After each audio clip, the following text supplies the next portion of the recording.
Bueno, damos entonces inicio a nuestro microcomponente de teoría general del proceso.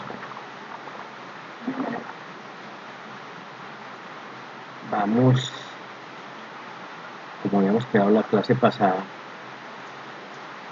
a dar inicio al microcomponente de teoría general del proceso. Es importante entonces ubicarnos, habíamos hecho el preámbulo, pero se inicia, teoría general del proceso, inicia el área, los microcomponentes del área de derecho procesal. Decíamos el derecho procesal, el área de derecho procesal está conformada por 4 microcomponentes o asignaturas, que son teoría general del proceso, procesal civil general, procesal civil especial y probatoria, o teoría de la prueba. De manera que tenemos ese derrotero a seguir y ustedes comienzan pues con este microcomponente, el cual es importante lo tengan en cuenta para que vayan recopilando la información y al final, cuando se tengan que enfrentar a su preparatorio de procesal, pues van o ya tienen por lo menos recorrido el documento o los documentos. Acuérdense que la parte sustancial va de la mano de la parte procesal, no se pueden deslindar. Entonces, siempre encontraremos que lo sustancial va con lo procesal, es la única manera. Y se los digo porque entonces tienen que tener en cuenta todo lo que tiene que ver con privado o con civil en cuanto a las materias sustanciales. Que básicamente, ¿cuáles son? Básicamente son civil general y personas. En otros se asocia con ella introducción al derecho. Bienes, obligaciones, contratos, sucesiones y bueno, el régimen de familia. Y ese es todo el núcleo sustancial que lo tenemos que asociar con el procesal para llevar a cabo con éxito en lo que pretendemos. Vimos que hoy disponíamos de la guía de cátedra en cuanto al contenido. Entonces ahí encuentran ustedes en pantalla, estos son los 9 capítulos que nosotros vamos a ver. Primero, ¿qué es la evolución histórica de los sistemas procesales? Allí nos dedicaremos a mirar todos esos elementos históricos que son trascendentales para entender por qué en Colombia tenemos esas instituciones procesales. Y todas han nacido de un ejercicio que ha hecho Colombia de traer o recopilar normas e incorporarlas a nuestro quehacer jurídico, vía código, vía, empezando constitución, si queremos un poquito más allá, vía tratados internacionales, constitución, la norma sustancial en el código, ejemplo, civil, y la norma procesal que ya es particular. Hoy en día vigente, seguimos en el ramo civil, Código General del Proceso. Entonces ahí vamos a mirar con cuidado todas esas instituciones que son las que han orientado a los legisladores o al legislador en Colombia para tener las instituciones que hoy tenemos. De ahí que ese aspecto histórico es supremamente importante porque ahí uno encuentra y entiende el porqué de las instituciones que hoy tenemos. Y siendo sinceros, todas esas instituciones son originadas en otros contextos. Cuando hablo de contextos me refiero a otros países, a otros continentes. Y nosotros lo que hemos hecho es tratar de acoplarlas aquí a nuestro sistema, pero de innovar, de tener un quehacer propio en materia jurídica en Colombia, no es así, eso no es verdad. Hemos incorporado, y ahí se van a dar cuenta ustedes de muchas de las instituciones que nos han llegado, por dónde nos han llegado y por qué nos han llegado, de experiencias vividas en otros confines, en otros países. Pasamos después al capítulo segundo, que son las fuentes del derecho procesal. Fuentes, ¿qué quiere decir fuente? y allí pues profundizaremos. Aquí solo vamos pues, a hablar del contenido para hacer un ejercicio de guía de cátedra. La guía es un norte, el que vamos a seguir, es el que en la primera sesión les dije deben corroborarlo con todos sus docentes y es muy importante porque ustedes tienen que ir haciendo el checklist de estos capítulos. Por ejemplo, conmigo, ustedes tienen que ver conmigo estos 9 capítulos. Porque si ustedes no ven esos 9 capítulos conmigo, resulta que este es el contenido dispuesto en la universidad y lo que haga falta es responsabilidad de ustedes. Por eso es que se mencionaba, y allí lo mencionaba yo, es un derecho que ustedes tienen y lo tienen que exigir, tienen que ir mirando y decir, listo, esto es lo que vamos a ver en teoría general del proceso. Bueno, tenemos ahí los 9 capítulos. Las fuentes. Las fuentes es donde nosotros vamos a conseguir, por decirlo de esa manera, los elementos de juicio para poder argumentar. Entonces nos vamos a nutrir de las fuentes del derecho y esas nos sirven para nuestros argumentos sin importar en la clase o la postura que tengamos nosotros dentro del proceso. Me refiero extremo demandante, extremo demandado, juez, ministerio público, sin importar eso, todos necesitamos ir a brevar, ir a nutrirnos de las fuentes. Y si las sabemos manejar, pues ahí tenemos gran parte de nuestra argumentación. Aquí lo van mirando en contextos, lo repito, lo vamos a repetir todo el tiempo. El derecho es un todo, el derecho es un todo que usted no puede desligar. Por eso, pues si sabe y conoce las fuentes, usted puede llenarse de motivos jurídicos para hacer una buena argumentación en derecho, una argumentación jurídica de una persona que sabe de derecho. El tercero, indudablemente, los principios del derecho procesal. Miren que son principios del derecho procesal, que son los que me interesan aquí para nuestro microcomponente. Ustedes han visto muchos principios, la principialística es básica, es más, es una fuente del derecho, pero apenas una sola. Pero se nutre de allí, orienta el derecho procesal. Ustedes han visto principialística en muchos microcomponentes y la seguirán viendo. Por ejemplo, de carácter constitucional, por ejemplo, de carácter laboral, de carácter penal, de carácter contencioso administrativo. Este tercer capítulo nos orienta a los principios del derecho procesal, cuáles los rigen, y por eso nos vamos a dedicar a mirar esos que rige el derecho procesal, que es lo que a ustedes les interesa para poder entender pues, las instituciones de una teoría general del proceso. El cuarto capítulo, jurisdicción.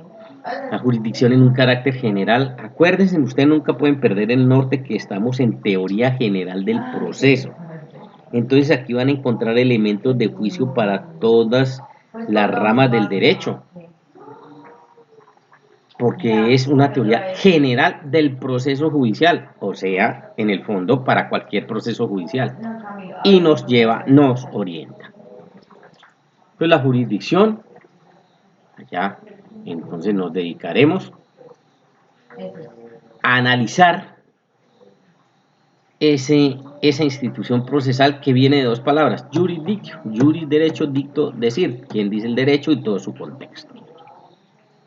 El quinto capítulo es el de competencia, que es o viene o proviene o nace de la jurisdicción, porque la competencia es la medida en que se distribuye la jurisdicción. Y entonces vamos a ver también todo ese contexto, hay unos factores que la orientan y el legislador entonces en Colombia lo ha definido y por eso se dice, usted señor juez es competente para conocer de este asunto. Pero de una vez, y se van acostumbrando, lo primero que ustedes tienen que barrer siempre es la jurisdicción. Entonces se ubican primero en la jurisdicción y una vez se ubiquen en la jurisdicción y la tengan perfectamente definida, entonces dan el siguiente paso. ¿Cuál es el siguiente paso? La competencia, definir la competencia. Ese es un asunto que nos concierne a nosotros los abogados. Nosotros tenemos que saber de todo el esquema de jurisdicción y tenemos que saber determinar la competencia, porque nosotros tenemos que llegar al juez natural. El artículo 29 de la Constitución, y lo veremos, dispone que uno tiene que ir a un proceso judicial, pero siempre ante su juez natural, ante su juez competente. Y aquí entonces tiene que ver con ese capítulo 5, la competencia de ese juez, porque si no la actuación estaría viciada. Después nos adentramos ya más al proceso judicial como tal y vemos todo lo que es el derecho de acción y de contradicción.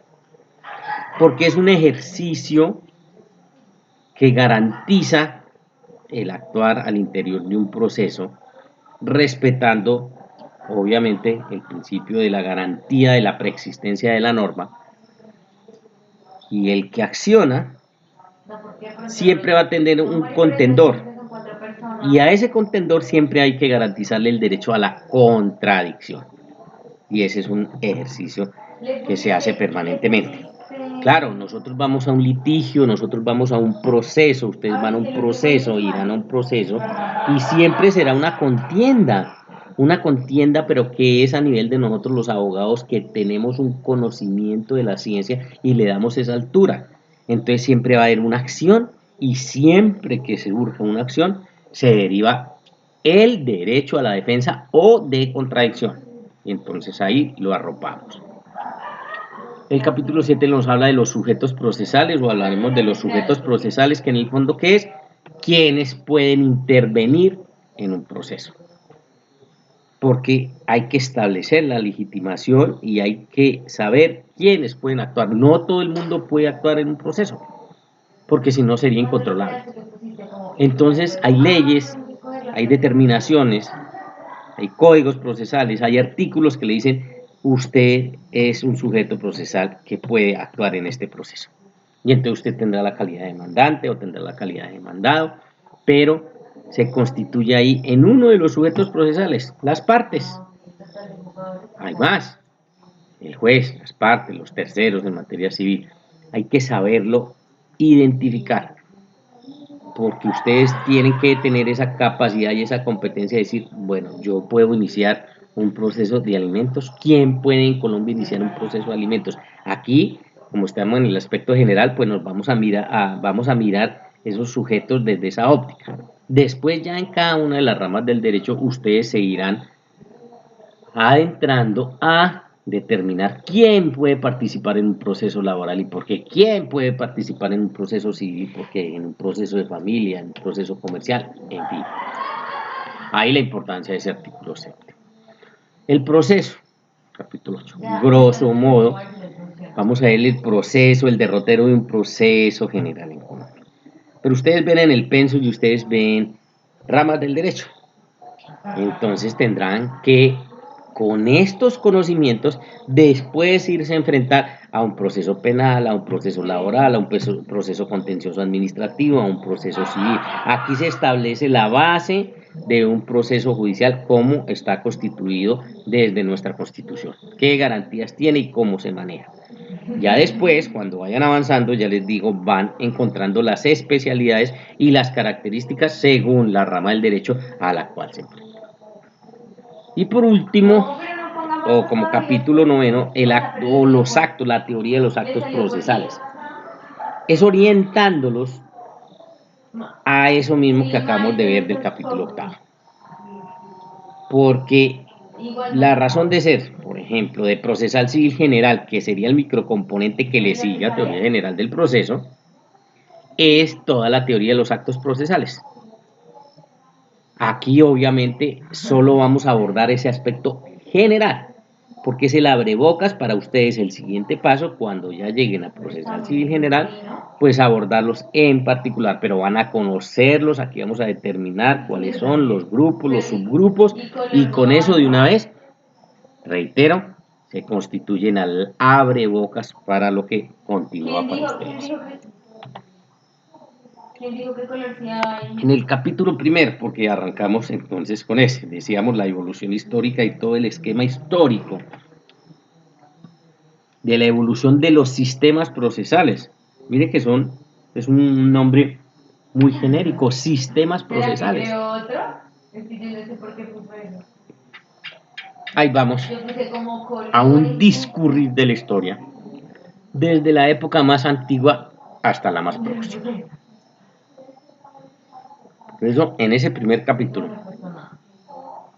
que ya nos ubicamos, va usted viendo la evolución. Esto no es nuevo para ustedes,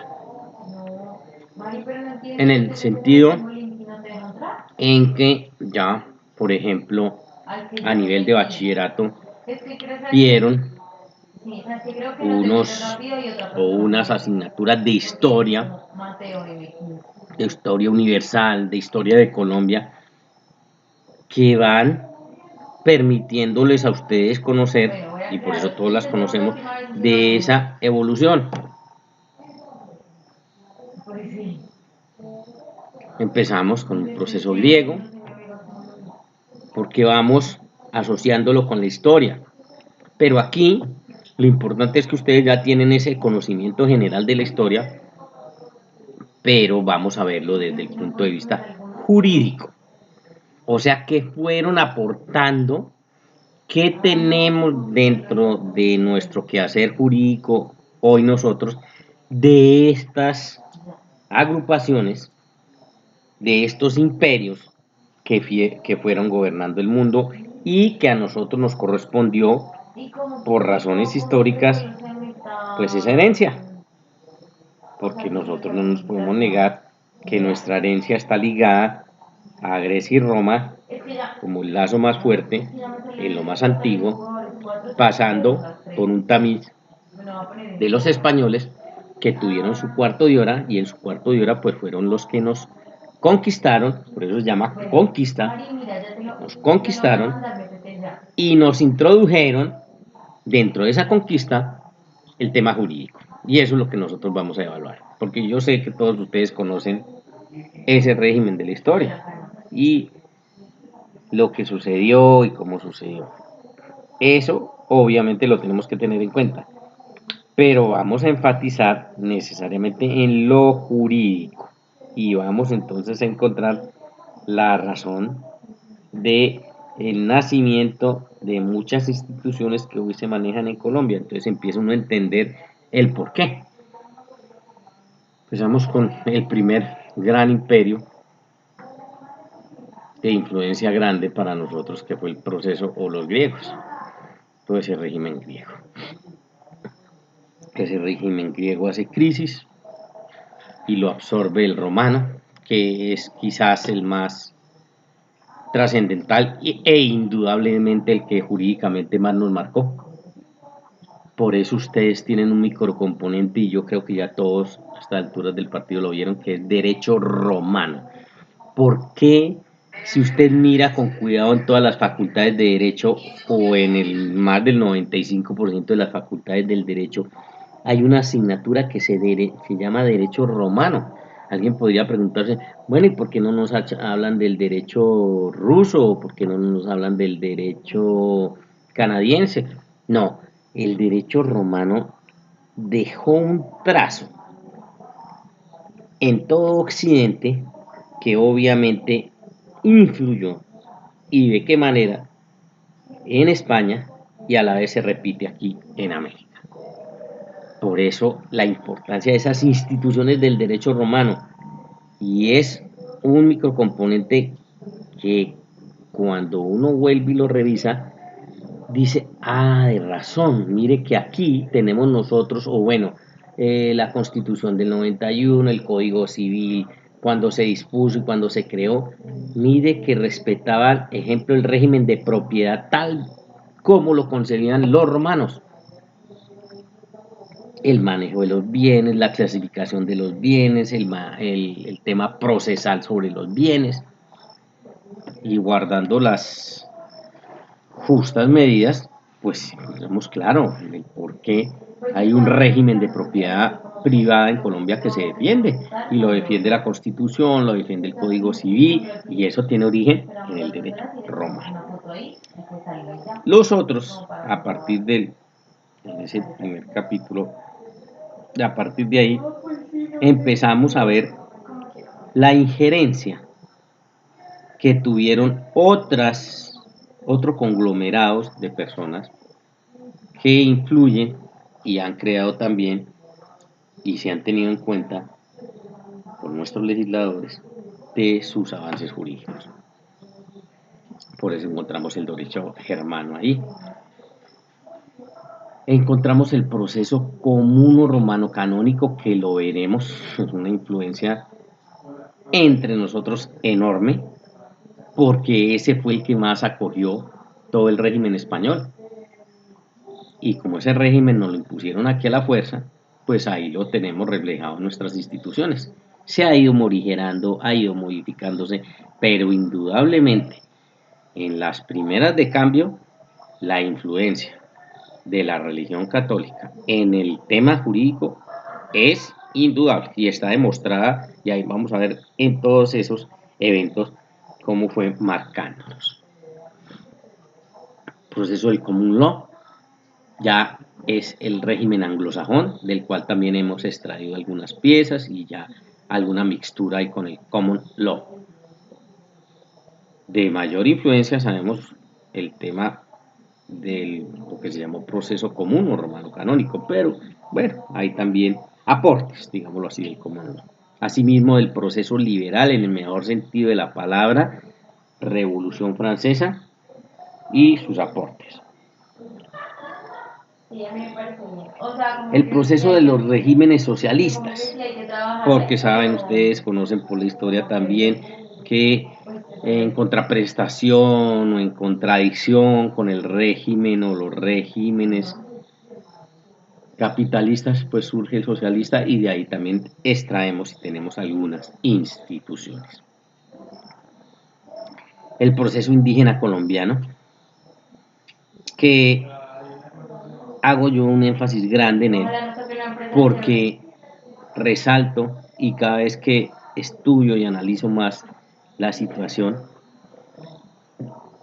me causa curiosidad y por qué no decirlo me duele que no hubiésemos acopiado todo el origen desde la óptica jurídica de nuestros indígenas. Y no lo pudimos hacer porque nos lo cercenaron. Los españoles llegan, arrasan con todo y nos imponen el sistema de ellos, borrándonos o tratándonos de borrar nuestros indígenas que estaban antes de ellos y poblaban aquí nuestros territorios. Pero es muy interesante desde el punto de vista jurídico ese régimen indígena que regía Colombia y lo vamos a mirar con mucho cuidado. Ya les digo, me despierta gran curiosidad. Y otro hubiese sido el cantar si nosotros hubiésemos acogido todo ese régimen indígena y no el que nos trajeron a pedazos y de manera gota a gota de lo que fue el régimen de Europa para la época. Y dentro de este primer capítulo aterrizamos o terminamos con el proceso colombiano. O sea, ya lo que existe para nosotros, ya recopilamos, recogemos todos esos otros 8 y recogemos en el proceso colombiano y es lo que tenemos y es lo que nos rige y es lo que tenemos que mirar porque es la norma vigente y bueno, ahí tendremos que apreciar o a través de esos otros aportes qué es lo que quedó para Colombia y cómo está funcionando para Colombia. Una bibliografía básica para la teoría general del proceso. Esta es orientadora. De bibliografía podríamos hablar todos los que ustedes quieran. Yo simplemente he escogido, a propósito, de manera deliberada, estas 5 obras que son las que más los orientan. Todas son bienvenidas. Yo hoy con el régimen de las TICs y todos saben ustedes que es muy fácil desplegar cualquier información bibliográfica, biblioweb, lo que ustedes quieran.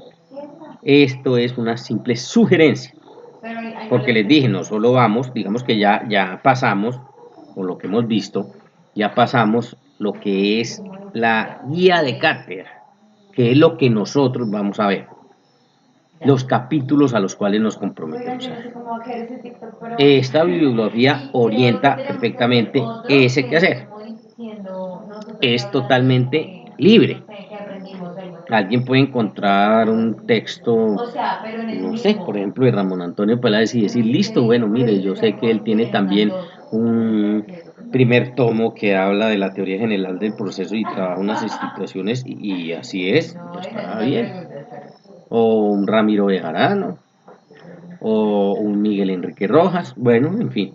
Pero como es un aspecto general del proceso y tiene mucho que ver en el énfasis histórico, por eso he escogido este. Con estos 5 textos, tienen ustedes para indagar, para mirar y encontrar lo que es mi pretensión, el porqué de esas instituciones procesales y por qué existen en Colombia, y ya después, cuando tengan mayores conocimientos, cómo ha sido su aplicación, su discurrir aquí en Colombia. Pero indudablemente hay que empezar por dónde vinieron, cómo nos llegaron, por qué las tenemos nosotros hoy en Colombia. Y hago ahí un nuevo énfasis en decir, y otra cosa es, después de que esas son las que tenemos, esas son las que han llegado, entrar a analizar cómo se incorporaron en Colombia y qué tratamiento tienen. Pero eso es posteriormente. Por ahora necesitamos saber ese aspecto, sobre todo histórico, de esas instituciones procesales, por qué no llegaron. Y entonces nosotros hablamos de una teoría general del proceso con base en eso. De tal manera que esta primera sesión la dejamos enfocada ahí. Les dije, y lo vamos a reiterar y siempre lo vamos a hacer así, ustedes cuentan con una doble vía de beneficio, y es una, que tienen mi conferencia, y dos, que tienen todo el contenido programático, pedagógico de las diapositivas, que ahí las tienen a su disposición.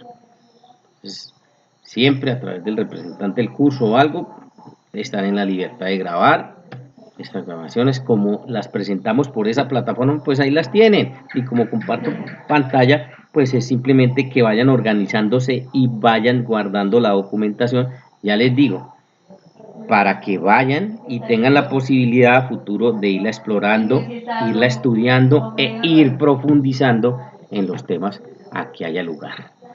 De esta manera, entonces, dejamos esta primera sesión para que ustedes queden ubicados en el tema, y ya, entonces, capítulo primero, veremos la siguiente, ya comenzando por cada una de sus subdivisiones.